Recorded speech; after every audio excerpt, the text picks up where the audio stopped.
പ്രിയ ദൈവജനമേ, ഡിസംബർ 25 ക്രിസ്തുമസിനൊരുക്കമായി വരുന്ന 25 ദിവസങ്ങളിൽ ഈശോയ്ക്ക് എൻ്റെ ഹൃദയത്തിൽ പിറക്കാൻ ഒരു ഇടം എന്ന ആത്മീയ ശുശ്രൂഷയിലേക്ക് നിങ്ങളേവരെയും ഹാർദവമായി സ്വാഗതം ചെയ്യുകയാണ്.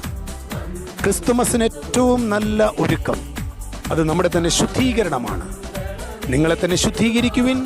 നാളെ നിങ്ങളുടെ ഇടയിൽ കർത്താവ് അത്ഭുതങ്ങൾ പ്രവർത്തിക്കും. ഈ ഒരു ശുശ്രൂഷ നമ്മുടെ കുടുംബത്തിന്, നമ്മുടെ തലമുറകൾക്ക് ഒരു അനുഗ്രഹമായി തീരട്ടെ എന്ന് പ്രാർത്ഥിച്ചുകൊണ്ട് യേശുവിൽ സജു വടക്കേത്തലയച്ചൻ.